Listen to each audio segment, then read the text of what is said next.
एक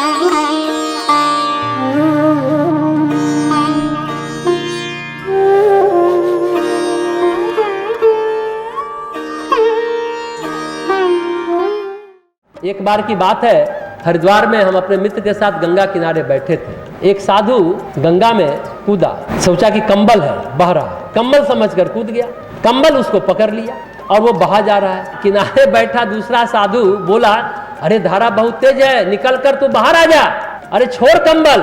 साधु क्या बोलता है, ध्यान से सुनिएगा, मैं तो छोड़ दूं पर ये कंबल नहीं छोड़ रहा।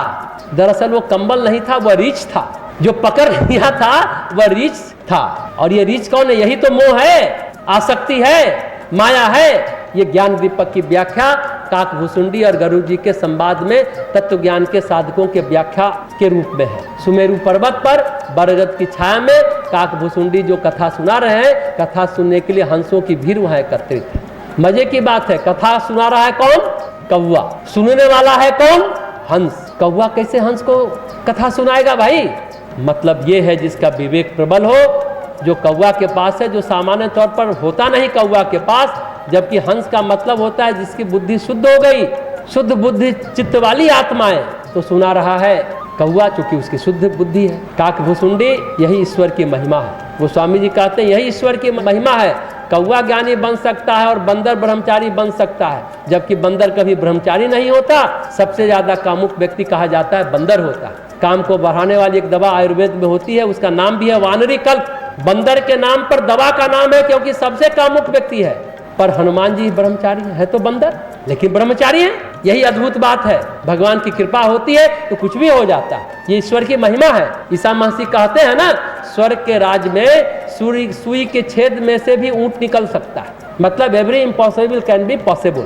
प्रभु का स्पर्श हो तो कौवा भी हंस को कथा सुना सकता है। देह कौवा का जरूर है, काकभूसुंडी का, पर परात्पर चेतना में ईश्वर बैठा हुआ। परात्पर चेतना में वहीं पर कौन आते हैं? पक्षी राज गरुड़ आते हैं कथा सुनने, भगवान शिव के कहने पर अपनी भ्रांति को दूर करने। और गरुड़ जी को देख करके सारे श्रोताओं में आनंद की लहर आ जाती है, क्योंकि राजा का आगमन हुआ ना, तो स्वाभाविक रूप से सभी प्रसन्न हो गए।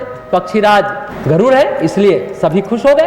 काकभूसुंडी जी को भी बहुत प्रसन्नता हुई। उन्होंने गरुड़ जी का स्वागत किया, आने का कारण पूछा। तब गरुड़ जी ने अपने मोह और भ्रम के बारे में बताया। गरुड़ जी को कैसा मोह हुआ था पता है?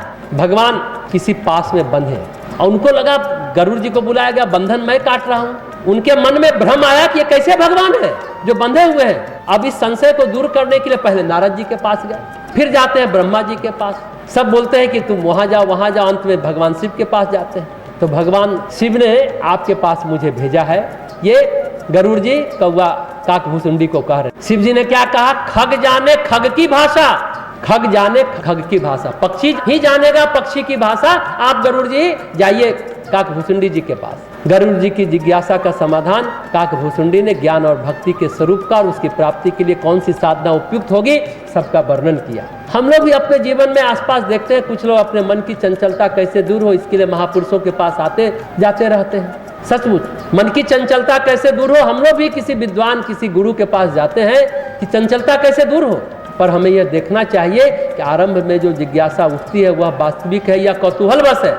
ये बहुत महत्वपूर्ण प्रश्न है, ध्यान से समझने की कोशिश करेंगे तो जाना निरर्थक हो जाता है। मन की चंचलता से सचमुच वो त्रस्त है तो फिर उसका ऐसा प्रश्न स्वाभाविक है जो सचमुच त्रस्त है। पर जो यूं ही चंचलता की व्याख्या सुनने के लिए पहुंच गया है उसके लिए सब कुछ निरर्थक है, उसके लिए सब कुछ निरर्थक है। एक व्यक्ति अगर रोग से संत्रस्त हुआ है तो उसका समाधान चाहता है, दूसरा व्यक्ति केवल दवाओं का वर्णन मात्र सुनकर दवा के बारे में अनावश्यक प्रश्न करता है। अरे बीमार है तो उसके मन में तरफ होगी, पीड़ा में है, परेशानी में है। जो बैठे बैठे ऐसे ही गपशप मारा है, ये दवा कैसी है, ये पौधा जड़ी बूटी का कैसा है, ये पेड़ कैसा है, वहां से निकला और भूल गया पूछ करके। वस्तुतः तत्व ज्ञान की जिज्ञासा बिरले लोगों को ही होती है, नहीं तो अधिकांश लोगों के जीवन में तत्व ज्ञान की जिज्ञासा तो होती ही नहीं है। तत्व ज्ञान कुछ सवाल ऐसे होते हैं जिसका संबंध शरीर और बीमारी से होता है, जिन्हें कर्म कहा जाता है। पर कुछ व्यक्ति ऐसे होते हैं जिनके हृदय में प्यास होती है और तृप्ति पाना चाहते हैं। इस भाव की जिज्ञासा का नाम है भक्ति।